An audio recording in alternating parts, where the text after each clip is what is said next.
Hello, everyone, and welcome back. This week we will be discussing the emotionally unavailable male. Is this a myth? Is this true? What caused it? And we're going to be talking about this from multiple perspectives. Being emotionally available or unavailable to your friends, to your family, spouse, significant other, children, and all aspects of it. And introduce you to our panel. We have the lovely Miss Tavana Taylor. You want to speak to the guests? Hey, everybody. Thank you for joining us this week. We look forward to this new series. So make sure you communicate with us in the chat and ask your questions and leave your comments and feedback. Well, we need to begin. What do you feel about this topic, and what would you like to share with us? I think we just have to start with the definition. What is defined as emotional availability, right? Yes. Right. And so I think from a man's perspective, it's good to understand what you guys define that as, because I'm sure it can vary from person to person. So for you, what do you define as emotional availability? This is a good topic. My perspective on this changed last night after listening to a few friends. So I think when a male is emotionally unavailable, it's like there's a side to him that he does not tune into or he does not expose to everybody. And just I don't even want to describe it as a soft side, but just his emotional side, showing emotions. And I think that a part of that is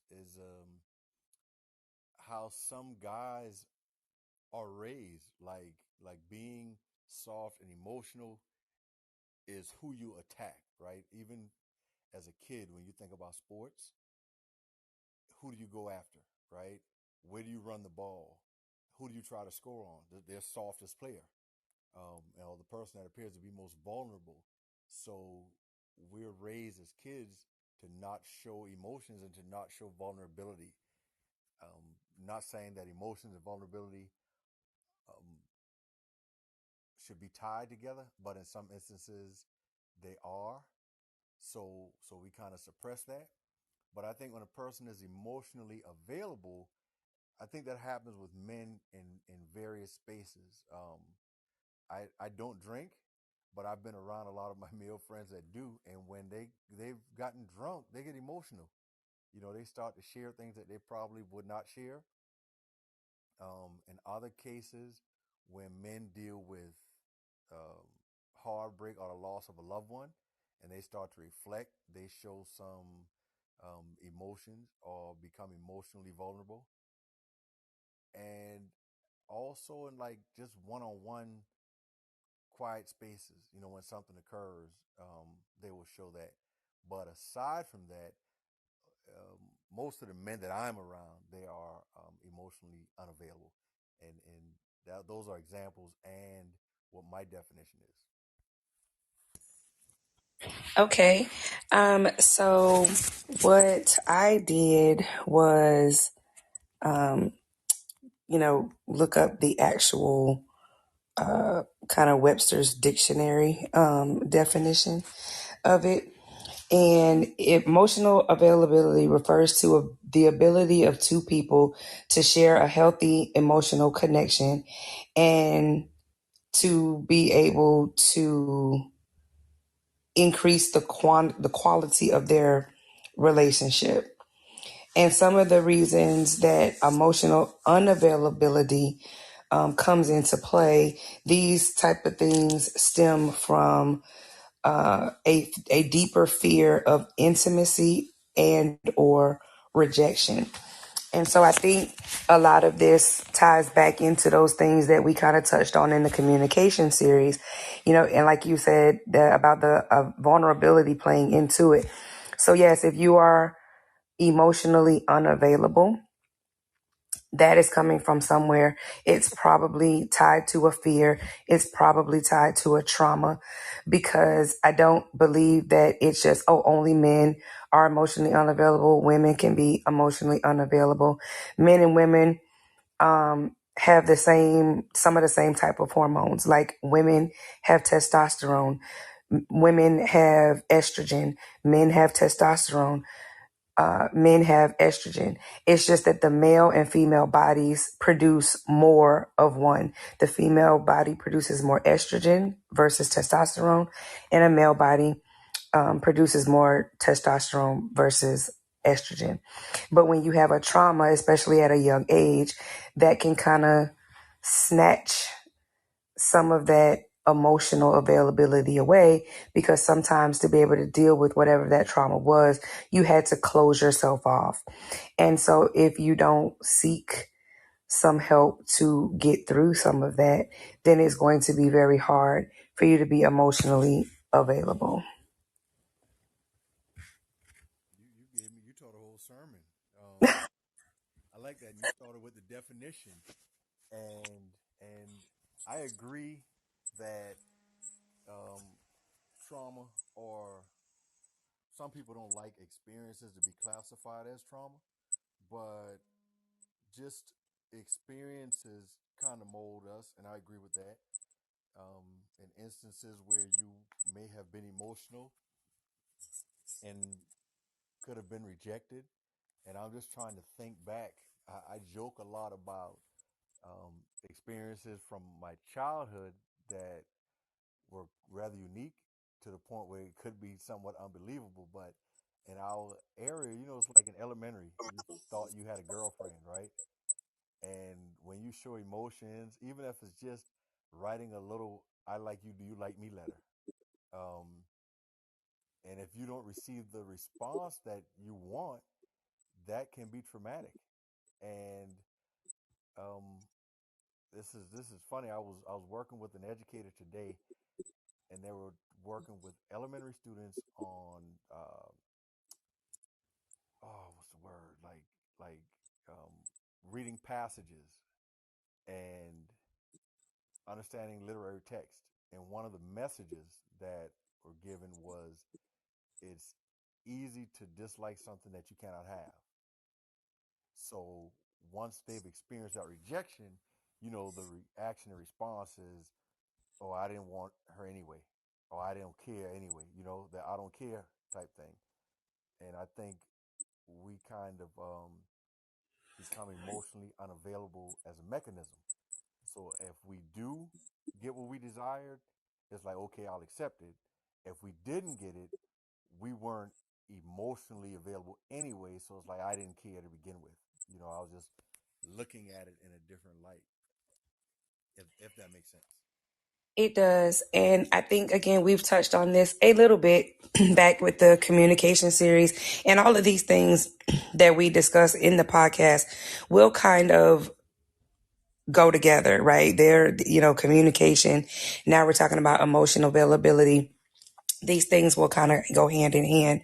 I want to say hello to April. April, thank you for joining us. We see that she joined the room and said hello.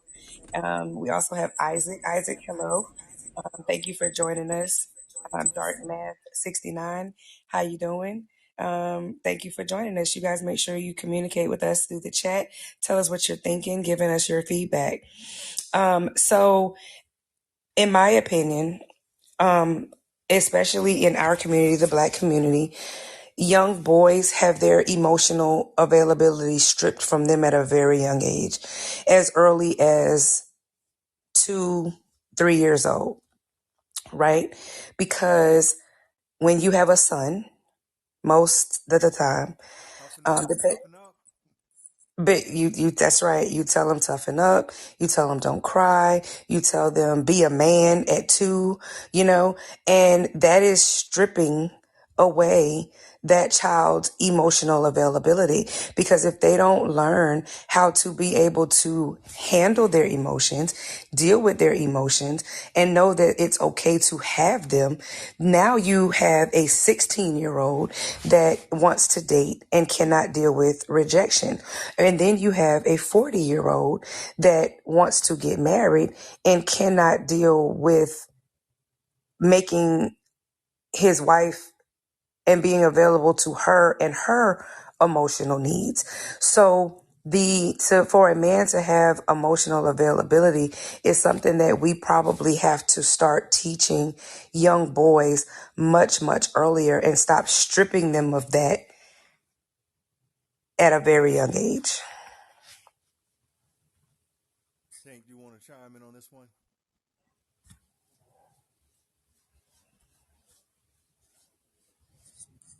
He's so quiet. Well, I agree with your assessment.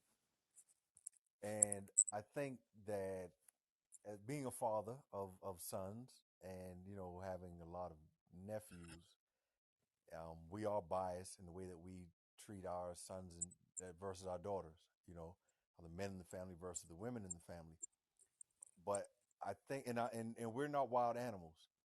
I'm just thinking, and I like to reference various animals and how they've raised their youth, right?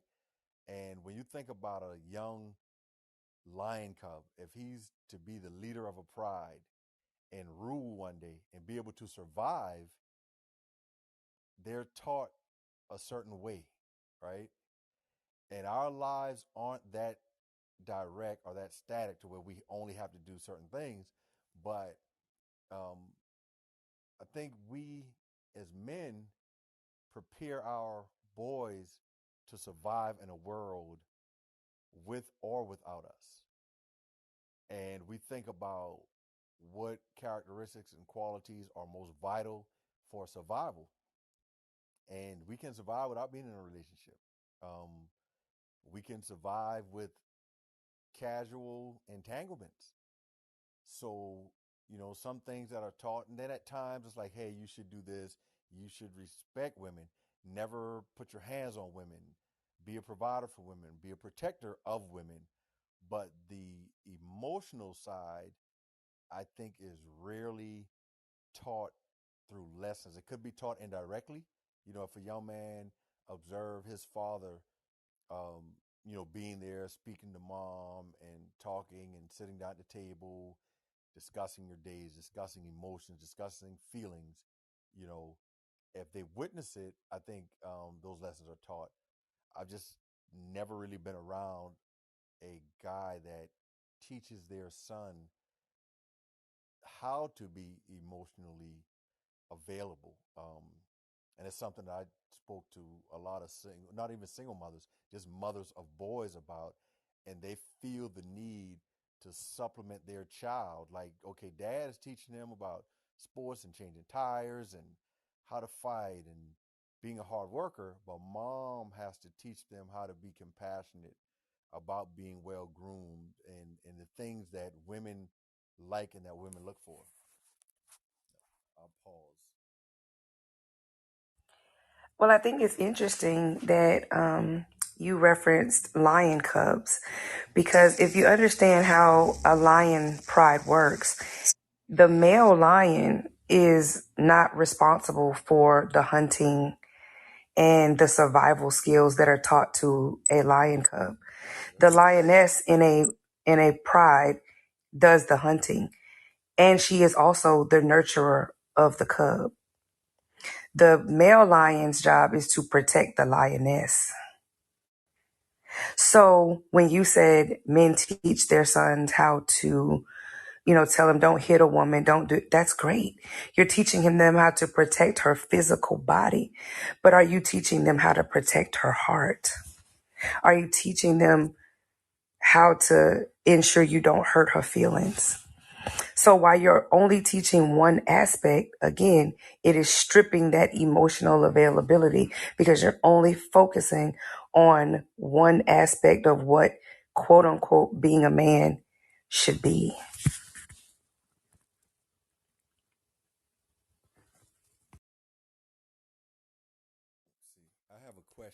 this question goes for you and any listeners that they would like to chime in, right? And this is in general, nothing anecdotal. I don't even know how you react to your child, but just hypothetically speaking, if you had to create a list of maybe five things that, when it comes to emotions and emotional availability, what are some things that you would like men to discuss with their sons?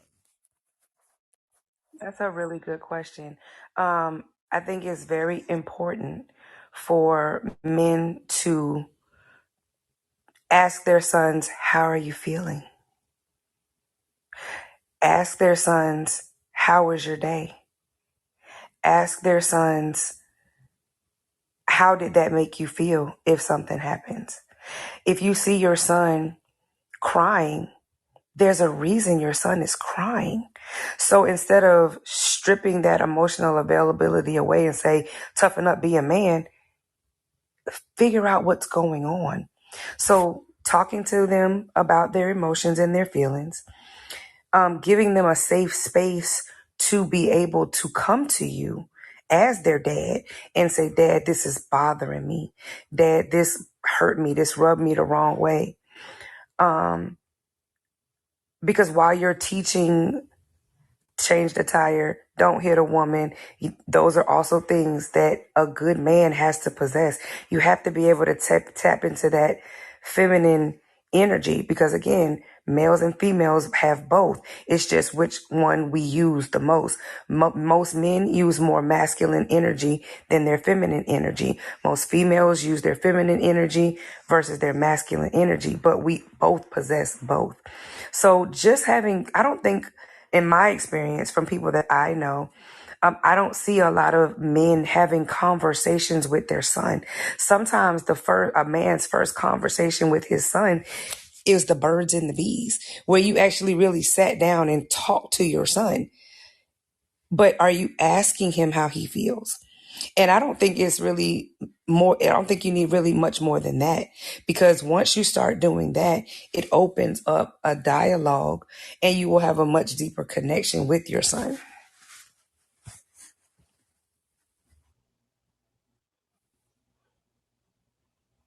I think one of our guests wanted to chime in, wanted to I agree with Tavana. I, elaborate. I, well, I feel like a lot of what you guys are saying is right. Like, I Hold don't on for a second. necessarily. Hold on for 1 second. Tell us your name. It's Kimber. Oh, hi, Kimber. Hi. Okay, go ahead. I don't necessarily look at it through the lens of like energy. I know some people do. Like, I do agree when you say, "Oh, we have both." Like, absolutely. Um, because my favorite line is, "I'm my daddy's son." Like you take me that way, and I'm gonna be my daddy's son. But it is true that men, in an effort to make their sons tough enough for the world, they basically grind them to dust before they ever get a start. And you convince them that how they feel doesn't matter because only women have feelings. And so it's not necessarily masculine energy they're operating in, they're operating in masking. Like you teach your son to mask.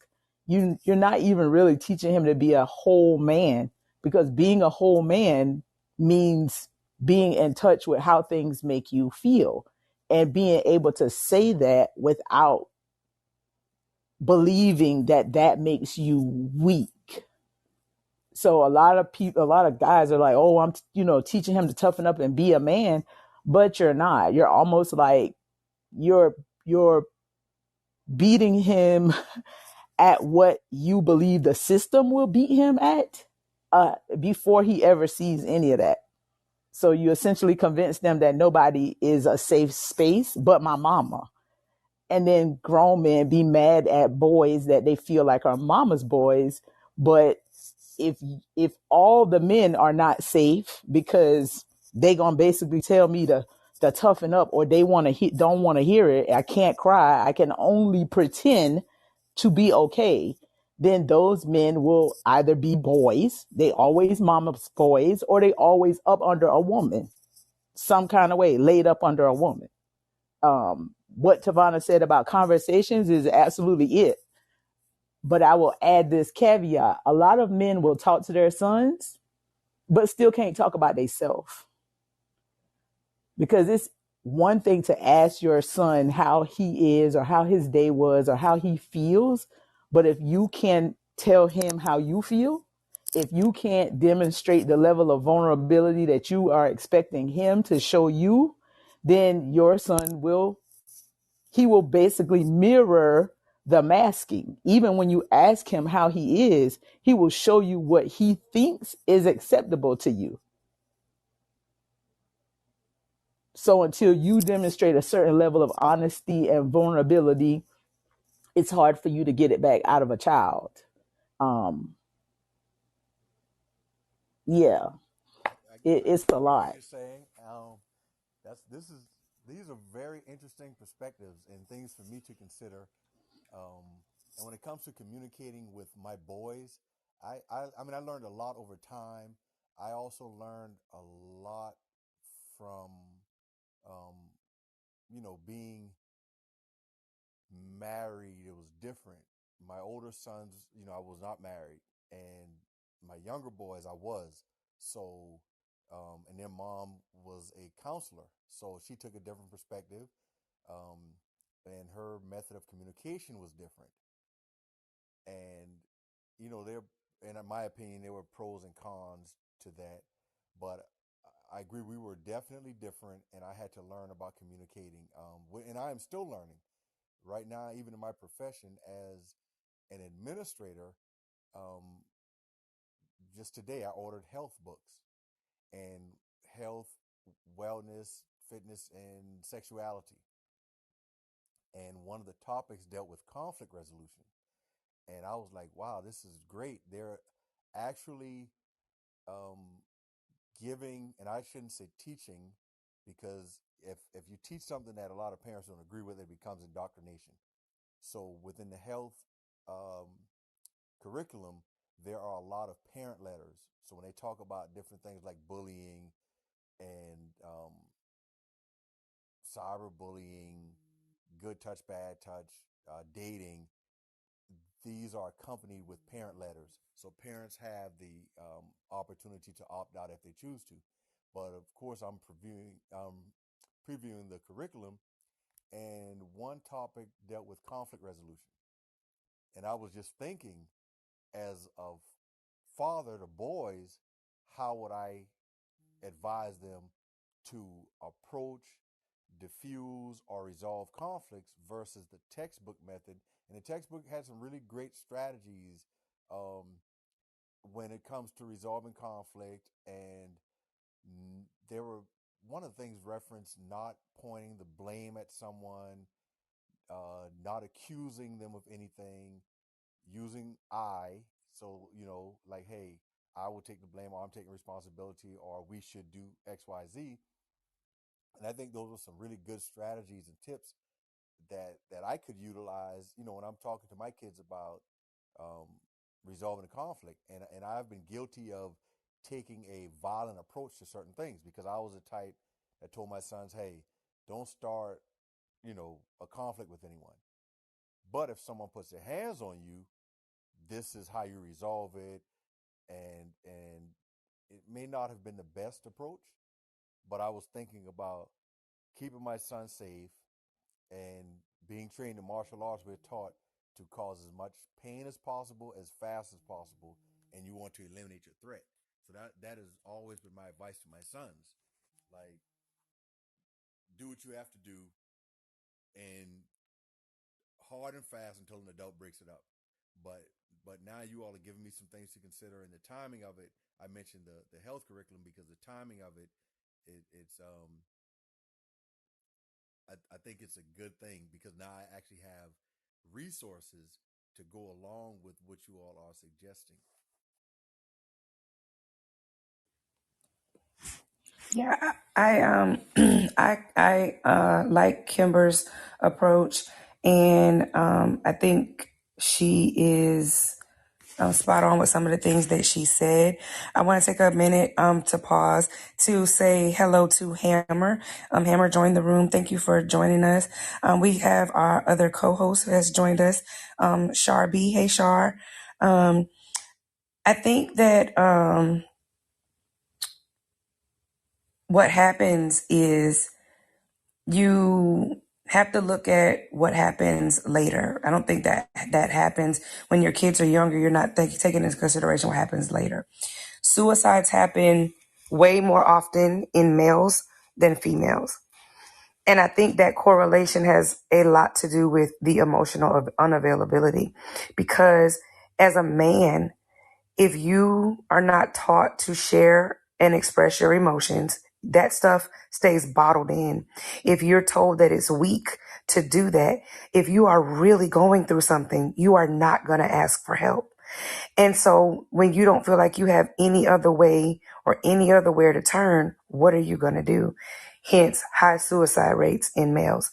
So it is so important. And then you always see, like Kimber was saying, most men, when they have a conflict, especially in their relationship, what is the first thing they do? They just go deal with another woman, right? Because that has a lot to do with what happened in their home. Their dad or their, male figure did not give them that safe space to say, hey, listen, let's come on and talk. And so they just do what makes them feel good for the moment. And that's usually another female. So you can look at it, hindsight being 2020, but men are going to have to start unlearning some of the unhealthy emotional behaviors that they were taught. Yeah, like what you just said, Tavana, about other women. It's like if you think about it, like when people, like some people, you know them and they mama, they'll be like, oh, they so close to their mom. But if it's somebody in your family, you can see the emotional manipulation, right, between the mother and son. It's very common. Like my son is 23. Like I've checked myself on like a daily basis because people are quick to be like, oh, your son's your favorite. Like can't separate a mother and a son.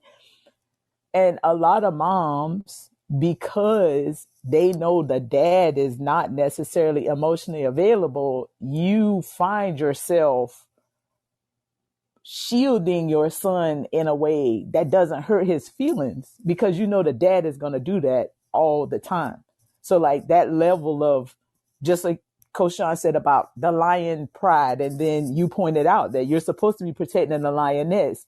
And if she feels like the cubs aren't protected, then it kind of makes that little line between the parents.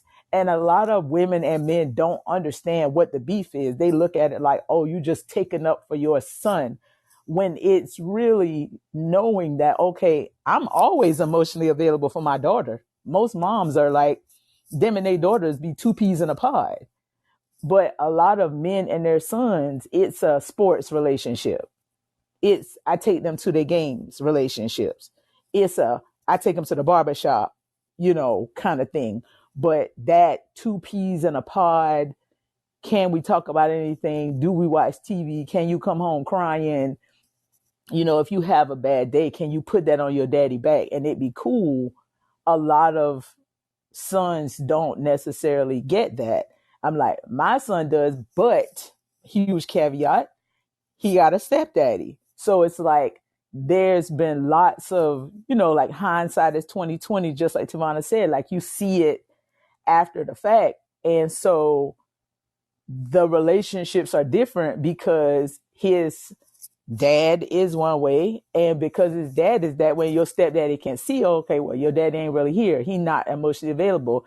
It makes him a different parent, even without knowing, why he's doing it. He's emotionally available. Like they go hang out and do, just random stuff. They go to the movies, they go to the bar to watch TV, things like that, just so he can be there because it makes you more aware of what's missing. Now, I like your analysis and your perspective, right? and this will be something for a later discussion because what you said is a good explanation, but I was actually doing some research, right, and conducted a survey with girls that have male siblings, and they literally feel like mothers coddle their sons. I spoke to I made a little status and in reference to this, and one of the mothers talked about how she has to catch herself coddling her son, and how her husband points it out to her about coddling her son. And I think that these young girls feel like moms are raising their daughters to be strong, to be independent, and to not need, um, I would say not need men, but be able to survive without them, right? But with their sons, it's like you protect them. Um, and You I'm gonna quote what was said. One gentleman he stated, "You can see it in the classrooms. Male students pout and complain when given a task and held accountable for it. They search the school for female faculty that will coddle them. And they feel like the female students are more responsible and less likely to expect someone else to accomplish their task for them." That was one of the educator's responses. This mother said, "I can only speak for my household, but I can shamefully agree with this. I am guilty of coddling my son way more than I ever did with my daughter. Luckily, he has a dad in the home who calls me out on it because he doesn't want him to be babied, and I get it." Um, and the term babied, oh, and there's another mother, she got upset.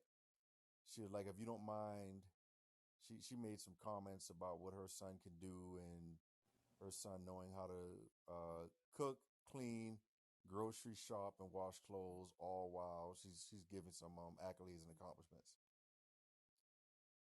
oh, And I agree. Like I would have to agree even if I tell myself, right? And because I'm this sort of person, even if I say to myself, I'm not coddling him mm-hmm, on a certain level, the way I approach my son is absolutely different than the way I approach my daughter will say the same thing these girls have said, that they like, oh no, you will go in on me, but with him, and his stepdad will say the same thing. He would be like, oh, I don't know, I feel like you kind of biased. kid gloves. That's what, he'll say, sometimes you kid gloves.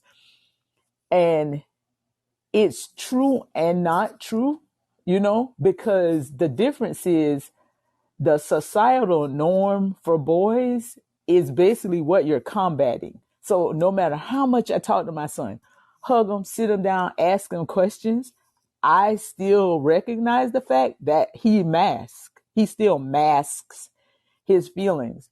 So it's like, I won't coddle or baby him and let him out of responsibility and accountability.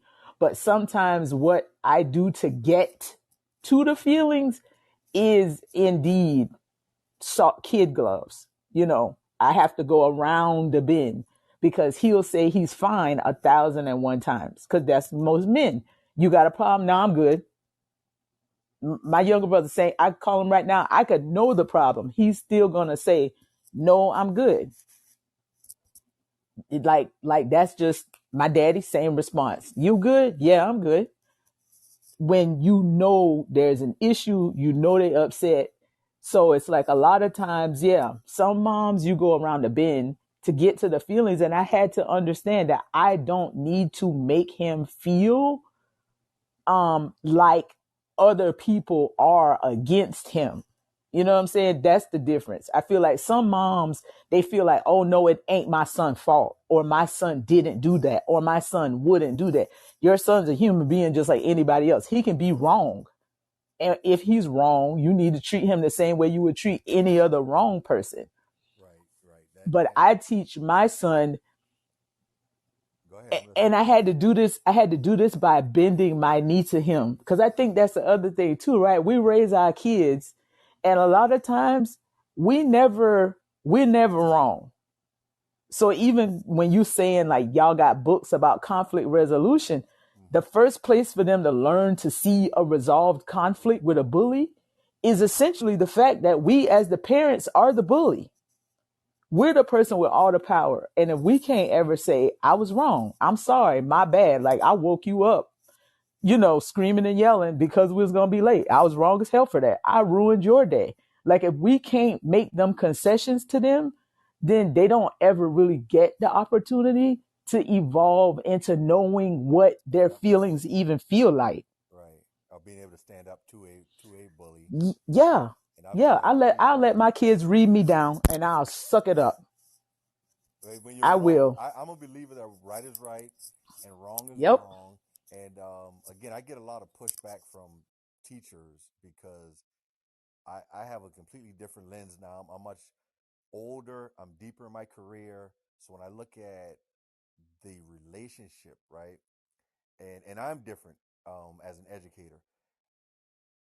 A lot of people might not agree with my philosophy, but I focus on critical thinking more than compliance. Not saying that compliance is not important, but a lot of times we do bully our kids, and in that, we limit their ability or desire to think critically because the importance is compliance. Sit down, be quiet, hush, get your notebook out. And I've observed a lot of classrooms where there's a lot of fussing going on. And I'm like, just teach. Or if you're actively engaged, your kids will open up. Or if you get the kids involved with the lesson, they'll do more versus just sitting quietly and, like you said, being bullied. And a lot of times I've witnessed adults antagonize children. But again, as humans, we are dynamic. Each household is different. Kids are raised differently. And not making excuses for children because, in a lot of cases, parents allow their kids to talk to them like their peers.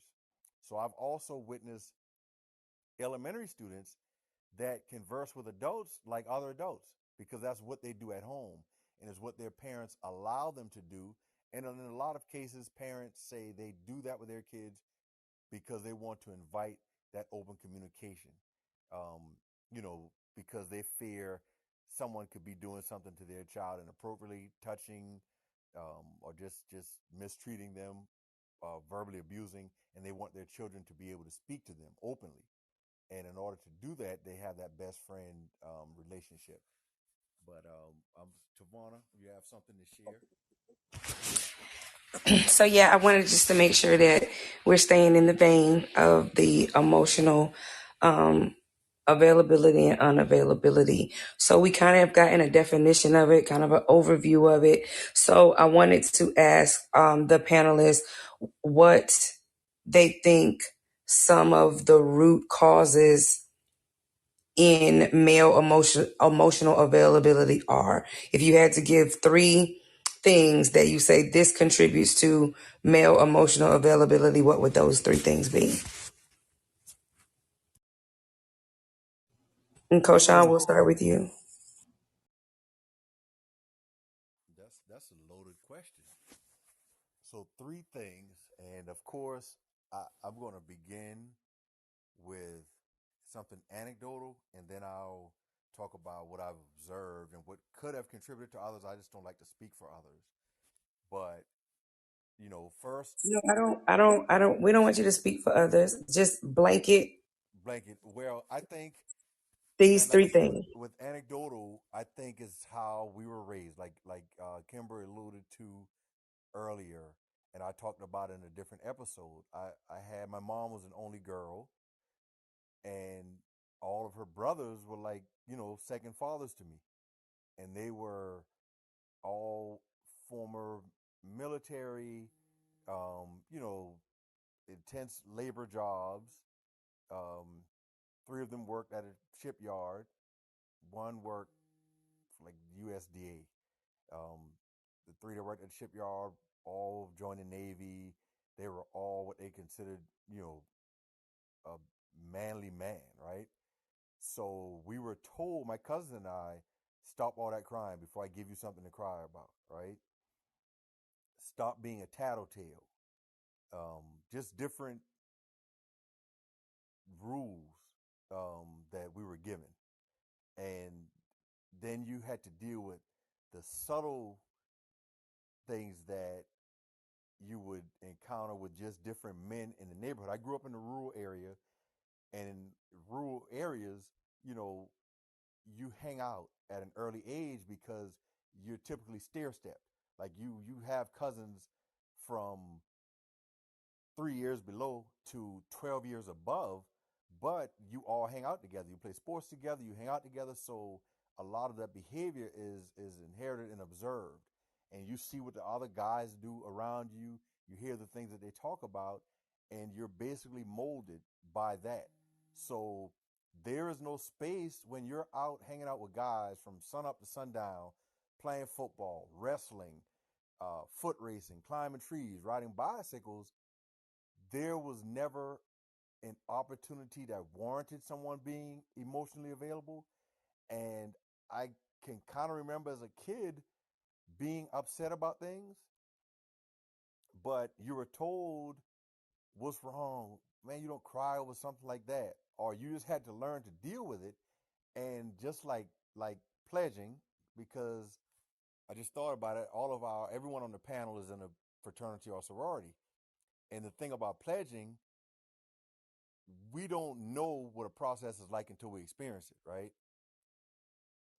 But the one that we experience becomes what we know. So when it's our turn, we tend to do the same thing to others. And I caught myself talking to my younger cousins and neighbors and friends the same way the older guys spoke to me and the same way they treated me. So I'm thinking about times where a male would become emotionally available or share that. And like as a kid, I've been sad, like if I didn't get picked, you know, on a team or whatever. Um, I had to wait to play, or I got left behind. I was a baby brother, so if my older brother got to do something and I got left behind, I wasn't told to not cry, but I was told to do something different, like go read a book. If I couldn't hang out with my brother, or if it's too late, he can leave, but I can't leave once it's dark, something like that. Um, I was emotional. I would be upset, but my mother would not separate us. If I couldn't go, my brother couldn't go. But my dad knew that, hey, you guys are 5 years apart. Eventually, you get to go, and your brother doesn't want to babysit you. So, hey, he can go down the street. You have to find something else to do. Um, and I had to learn to get over it, right? So once you learn that, hey, you have to deal with these emotions, or if you're going to get teased about it, you learn to suppress those emotions. So, you know, I I don't think it's like one major experience that traumatize a male to say, okay, he has to heal from this. I think it's a process. It wasn't an event. So throughout that process, it changes how men operate and who they are and how emotionally available they are. And once you kind of shut off that emotional side, um, things happen where you have to tap into it. And like when you date someone and a woman that can communicate and not expect the man to be a mind reader and say, hey, I need this. Are you going to say good morning? Well, do you want to, can you kiss me before we leave? Or like communicate those things, right? And understand that if a man has not shown that side or demonstrated that side since a child, after 20, 30 years, you can't expect them to just automatically do it. So I think that it resides within them and it can come out. And I do not think that it's one event that causes it. I just think that it's a process and a series of events. And in a lot of cases, is just um, how we are raised.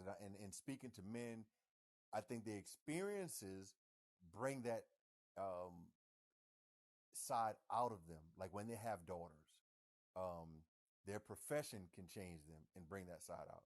But the most part is when men have daughters and they say it changes them, it brings a different side of them that they didn't know existed. But I'll pause right there. Um, Okay, so I'm gonna give my three. Because we asked Koshan to give us three. Koshan gave us one and a bunch of other stuff. So I'm going to give y'all my three. Okay. So my three are um, how we are raised. Number two would be lack of exposure. Um, and number three would be cultural and societal differences. And so I'm going to touch on each one just real quick. How we were raised is kind of self-explanatory. How your parents raised you is probably how their parents raised them. How their parents raised them is generational. And if somebody doesn't break the generational decision, it's going to continue. Number two, lack of exposure. If you never saw anything different, you don't know anything different. So if you had this going on at your house, but you didn't have a friend who had something different going on at your house or their house, or you didn't see something on TV that was different, that looked different to you, all you know is what you know. And then cultural and societal differences is based upon what you see and what you know in your particular culture. Black culture, Caucasian culture, Asian culture, Hispanic culture are all going to look different in how we rear our children. So I think those are the top three things, in my opinion, what can cause emotional unavailability and or availability. Kimber, do you want to give us your three?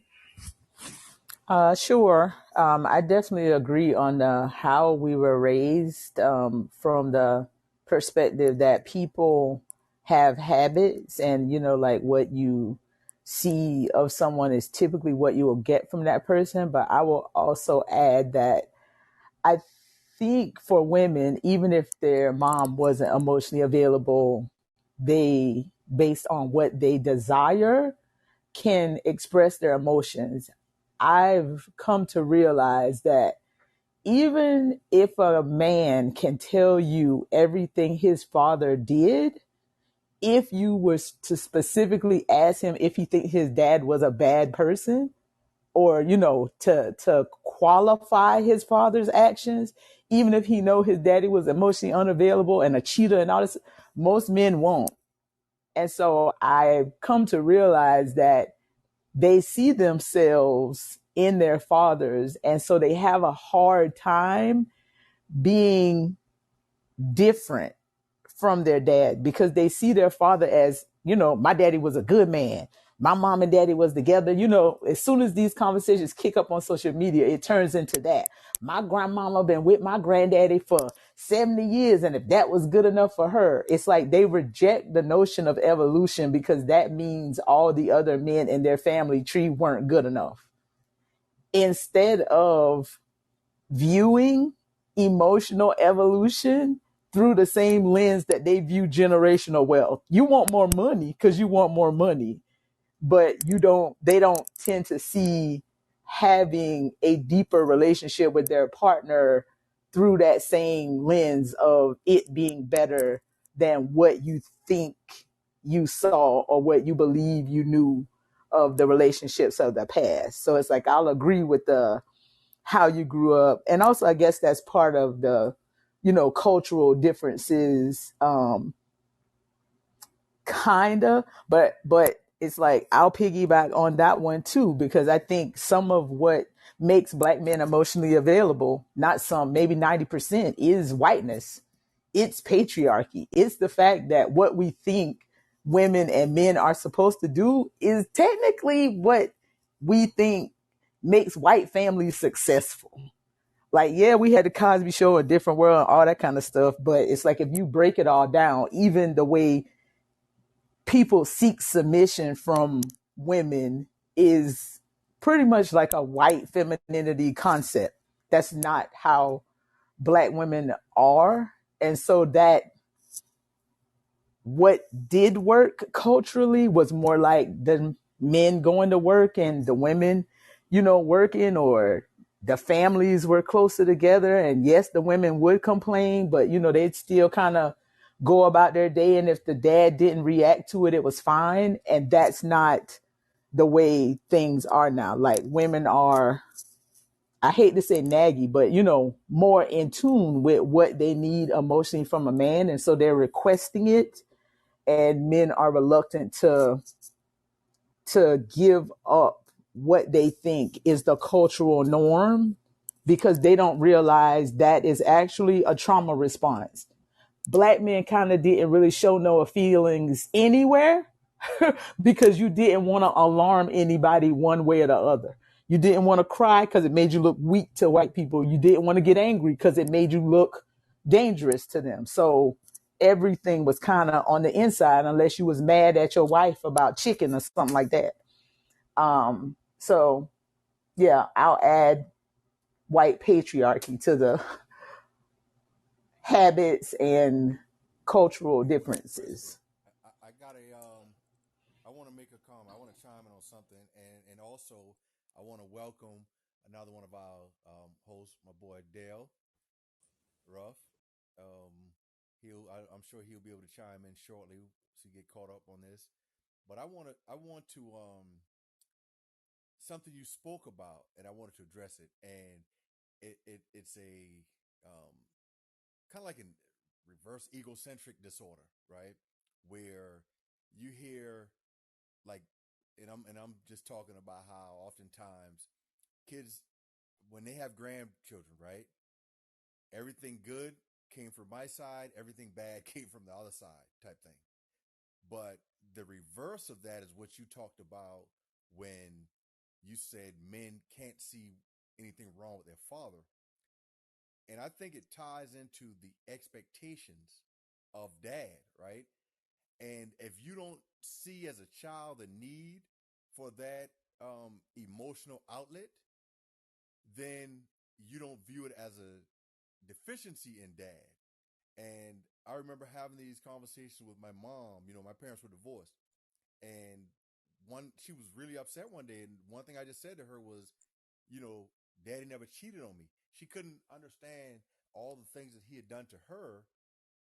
How were we able to love him so much? And I just straight told her one day that, he never cheated on me. So the things that angered you and why you're so upset and resentful towards him, I don't share that because he didn't do those things to me. Um, and also, I didn't have an expectation of him being that emotional person because I had my mom, I had a sister, and once I reached a certain age, I had, girlfriends or people that I can open up to. So if he never displayed that, I definitely would not have looked at that as a deficiency in dad. So to say, yeah, we won't see anything wrong with him, a lot of instances, I think that we won't. Tavana, do you want to get Dale caught up on what we're talking about?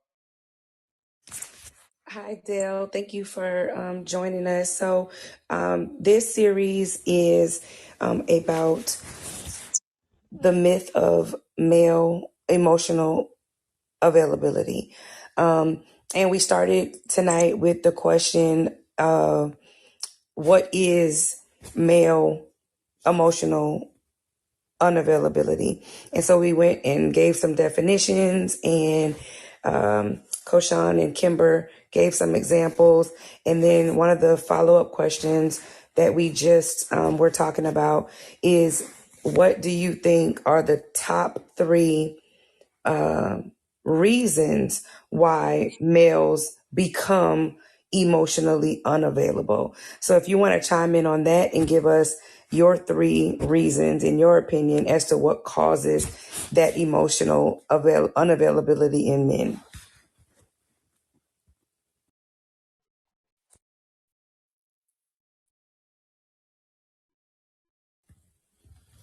You can, I think you're unmuted, so you can chime in if you want to.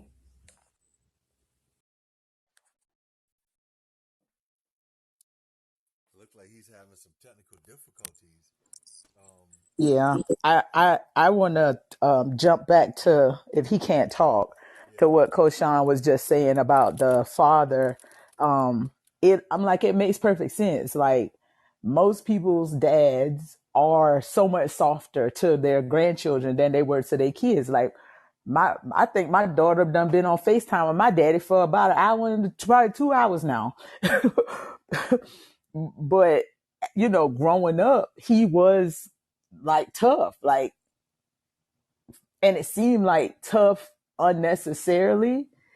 It wasn't until I got grown and basically came back home, and then I could see because my grandma 95.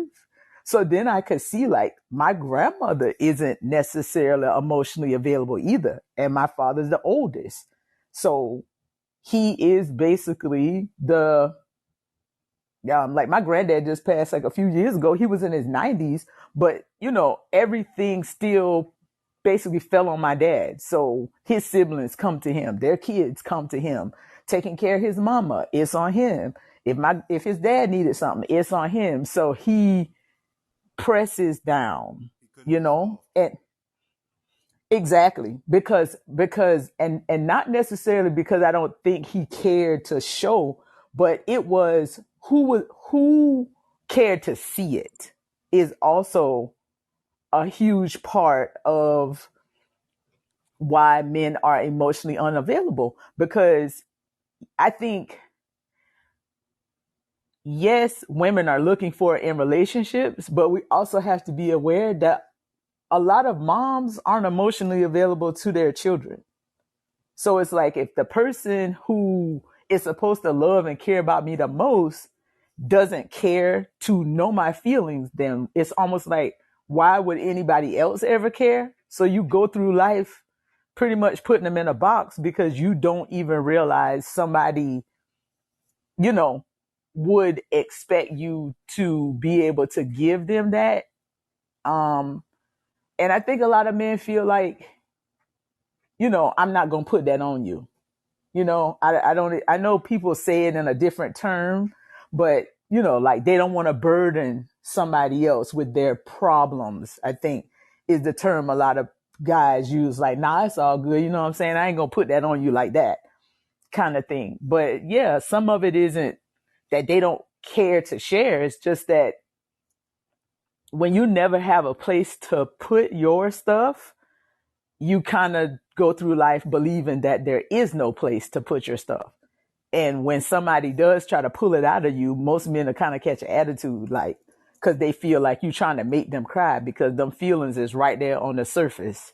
Then they got to, like, snatch it back for a second.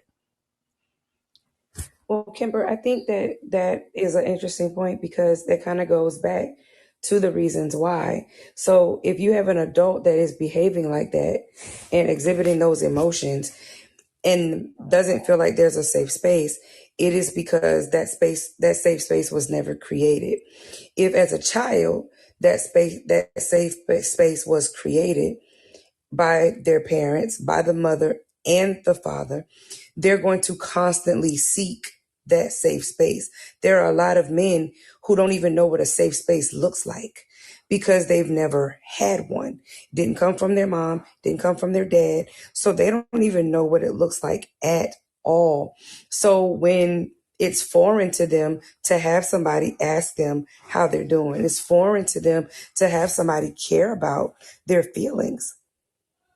And so that's why it's so important that we try to make changes in those generational parenting choices that have plagued us for so long, because you're just going to continue to do that. And I think you guys made an interesting point in terms of when you talk about grandparents. I think that niceness that we see in grandparents is guilt.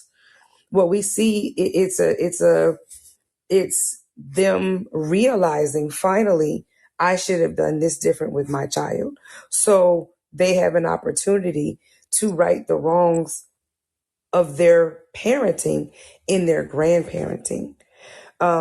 So I think we just have to be very mindful of that. And it starts very, very young. It's very hard to try to take a 30, 40, 50-year-old grown man and create emotional availability when he has had none for that long. Yeah, that's a good point about people's age. It really is like, people will say can't, um, teach an old dog new tricks, but you're right. It's like they'll learn the new trick from the grandkids. Like my daddy used to not be a hugger. He a hugger now because your granddaughters, they don't care. They gon' my daughter be like, give me a hug, granddaddy. And my daddy is the person that would side slap you into oblivion. Like he gonna hit you so hard in your back that you ain't even gonna ask no more. But she broke him out of that.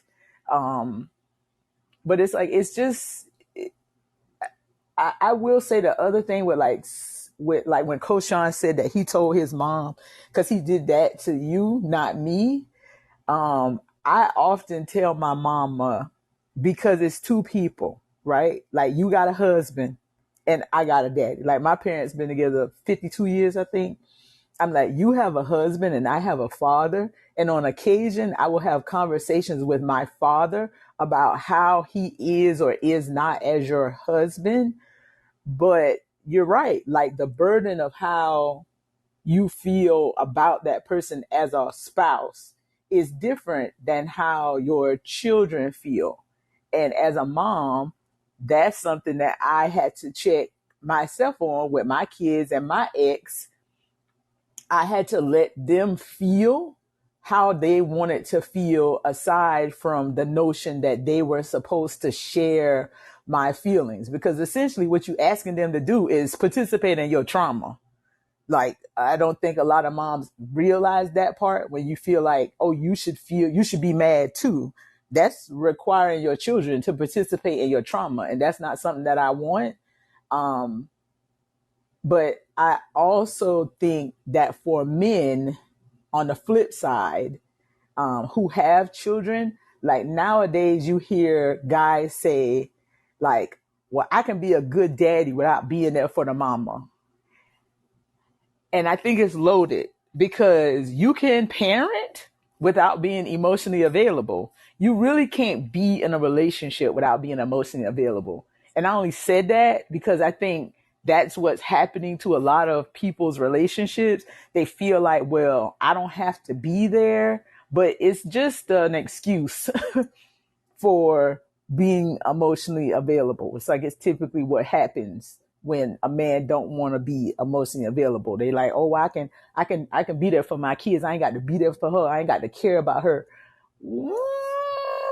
Yeah, on a certain level, that disconnect shows up in your children. Like when men say they don't care nothing about the mama, it shows up in your kids some sort of way, and your sons will either replicate it, or your daughter will have this um unfulfillable expectation of what protection is supposed to look like, because she saw her mama be unprotected. And your son will carry on with being emotionally unavailable to women because he feel like that's not necessary.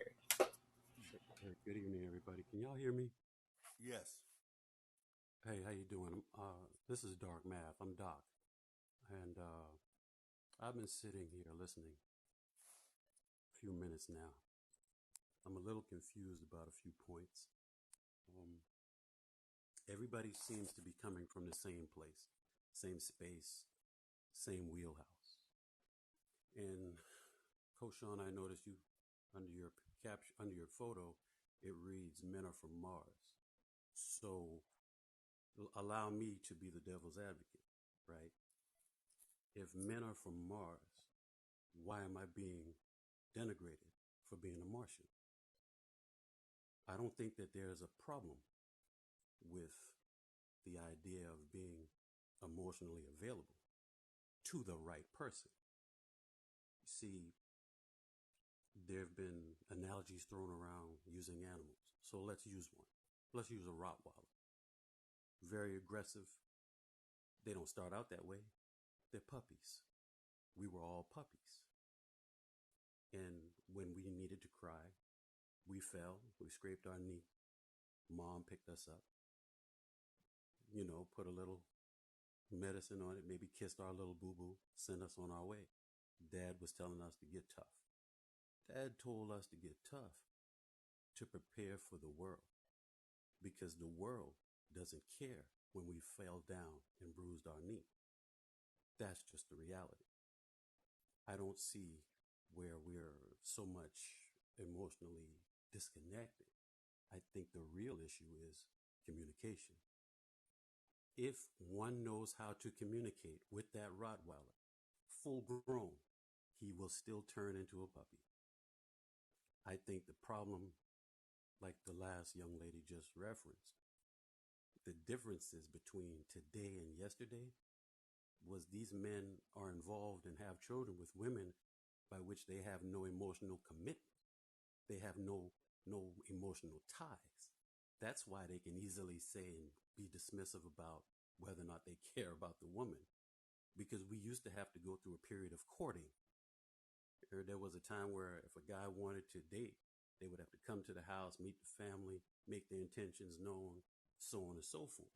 You went out for a little while, you became friends, you get to know one another before you finally get that first kiss, and everybody remembers what that was, or at least those of us of a certain age do. Now we're in a hookup culture. I can go on my phone. We can all go on our phones and swipe left to find out who we want to have an entanglement with. And out of that entanglement, sometimes children are created. Now, with that, yeah, I love the child, but I don't even know this woman. I am supposed to open up, be vulnerable with someone that I don't even know because I'm living in another time. That is the evolution that we have seen.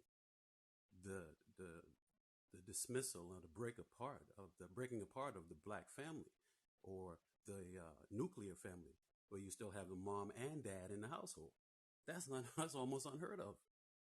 We have a different time. I just don't see the point in trying to make a Rottweiler a cat and then get upset when this Rottweiler doesn't want cat food.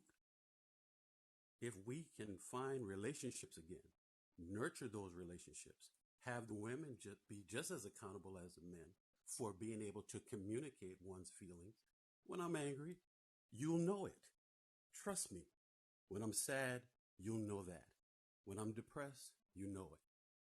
I came up in the era where it was James Evans from Good Times. I had my dad in the household. And that guy that you see there was my father. And I don't really see anything wrong with that. I'm unapologetic about that. Now, when we get into this space where grandparents are different and someone said it was out of guilt, no, it's not guilt that allows me to let my grandchild stand on my head a little bit longer than I did with my own children. It's a different space. I'm holding a different level of responsibility. I can finally get off the wall. I'm not on guard duty. I don't have to protect. I don't have to defend. I don't have to go out there and hunt to put food on the table. I can breathe. And guess what? When you have an old Rottweiler that can breathe, he's a little bit more apt to play with the other little puppies. But until that time, if we learn to really communicate with one another, until we can get back to actually building relationships instead of just hooking up, this is what you're going to always get. Trust me, I don't have a problem being emotionally connected to my lady. I just want to make sure I'm talking to the right one. And Um, those are all good points. And we appreciate. Tell us your name again. Doc. Doc. Those are all good points, Doc. I think what you were kind of talking about is some of the things that come after. And I think when we were talking about emotional availability, it was in terms of men not being able to open up to their partners, their spouses, even their children, and why that is. So we're very aware that some people can do it. We're very aware that it does happen. And we're very aware that you shouldn't be emotionally available to everything and everybody. We were just trying to kind of dig in a little deeper as to if you do have someone that you think is the one and you're with them, why is there still that emotional disconnect where there's still a level of, I love her, I like her, I married her, we got kids. However, there's still this piece of me that I'm not gonna let her touch. And in terms of my emotions. I want to go to the chat. We have Rough Dell. He said, men being emotionally unavailable is complex. We have been socialized to be tough and to not show emotions. If you do, then you are soft, zesty, new term. It comes down to respect. Over time, it becomes a learned behavior, but it can be unlearned.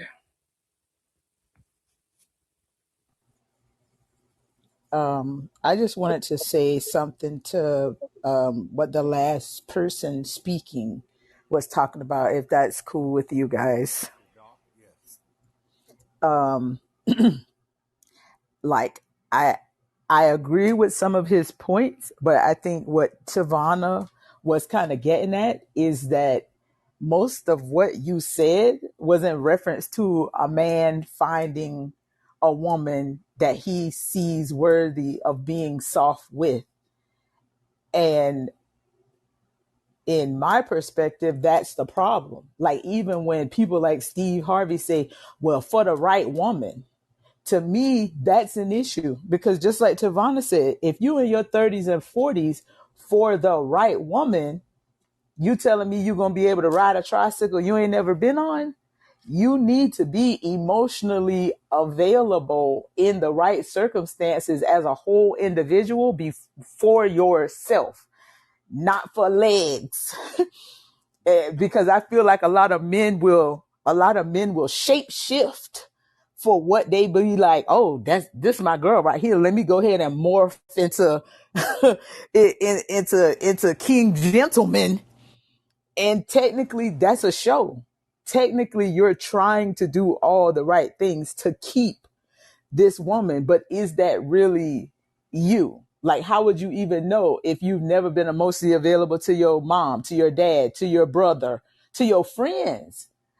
I tell men all the time, y'all get together. Y'all ain't talking about nothing but LeBron and a jersey. Y'all out here with another grown man name on y'all back 2-3 days a week. What did y'all talk about? Nothing, nothing until somebody is in a jam or done got caught or did something they ain't had no business or they losing their family. It's like they literally, the real conversations get glossed over because you can't say but so much to each other until something hit the fan. So it's like, yeah, I tell my son that too with his friends. I'm like, I reject the notion that you can be a soft, you can be vulnerable with your girlfriend, but not your friends. Like that is the piece that has to be unlearned, because how will you teach your son or other men that you know to be a certain way if the only time you can really show that is when you feel like a woman soothed it out of you? I It's want to address it's something right quick. it's like tricking. I want to address something, Kimber, in multiple parts, right? One, and I want to tie it back into what Doc started with, and he caught on to the topic of men are from Mars, and I was strategic in naming it that because some women would easily subscribe to men being the problem, right? So I knew that they would buy into that. But like he said, what's wrong with being from Mars? So bringing that back to this being emotionally unavailable, we don't see a problem with it, right? But because women see such a problem with it, some men are willing to compromise. Like, you know what, I can. Now, as far as being emotionally available at all times, rarely will that happen with a lot of men because the things that cause us to be emotionally unavailable are usually things that were either traumatic, there are like some dark family secrets, and from experience and speaking to other men, women are vengeful, spiteful, resentful, and petty when they're angered. So men know there's nothing like a woman scorned. So if you're willing to do these things, why am I going to share my deepest, darkest with you until I'm sure you are the one? Like, you are my wife, we've been married. And I've seen wives expose their husbands when they're angry. I've seen wives expose men when they're upset. You know, women get upset all the time and talk about different men. So if that is going to happen, that sends a message to that man and to other men that, dang, I could never share that. Or I would never let her know that side to me. So we gradually trust people, right? And men will, it's like you say a little, see if that gets back. It doesn't, okay, I'll say a little more. That doesn't get back. And over time, when you befriended someone and over a couple of years and they've seen your darkest points, they knew when your mom's car got repossessed. They knew when your dad was on drugs. They knew when your sister had a abortion or miscarriage. Your brother was on drugs or was in jail and they never talked about it. Then you share more.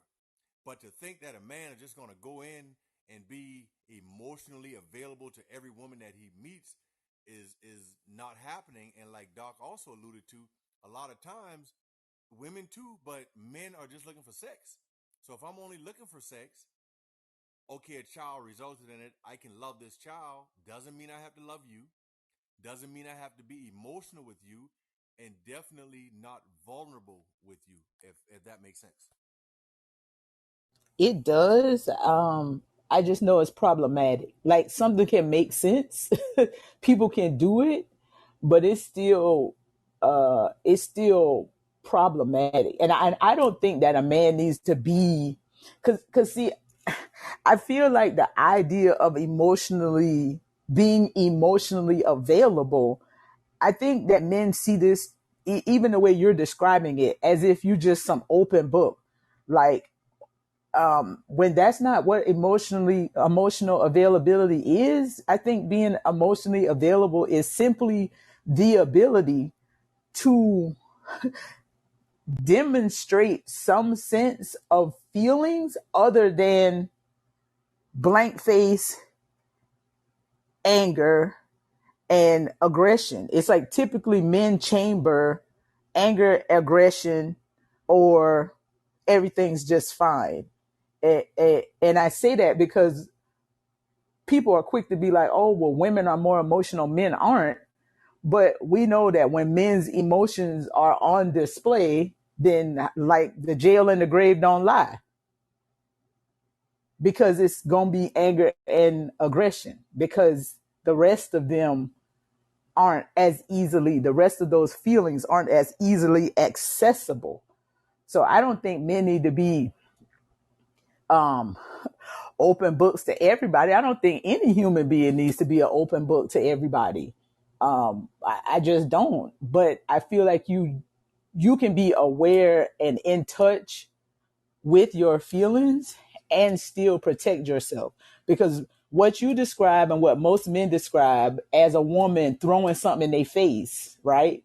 And you masking your feelings or not telling her everything about you is still a trauma response to you wanting to be protected. And men are quick to say, well, if I done seen all these women be petty when they get mad, why would I tell them anything? Well, on the flip side of that coin, women done seen women get walked over and cheated on Monday through Sunday.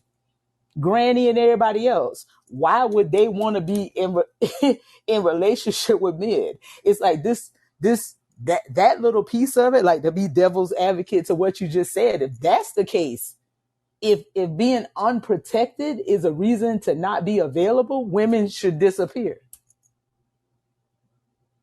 And many of them do disappear from committed relationships, and based on But past trauma. And they're like, you know what? I'm good. I'm just gonna date, or I'm just out here. yeah, but that's the cycle, right? It's like if you have men not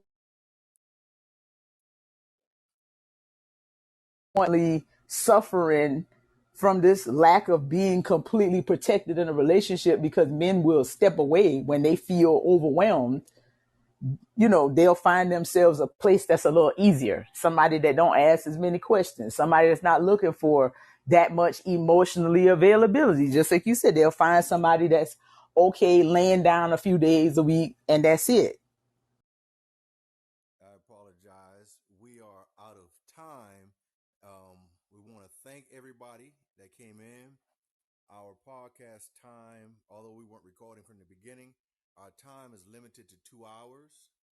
And I really, really, really want to thank each and every one of you. I enjoyed the feedback. I really enjoyed the discourse. And right now, we will have our final 2 minutes total. So if anyone has something to say, you can take about 15 to 30 seconds and wrap it up.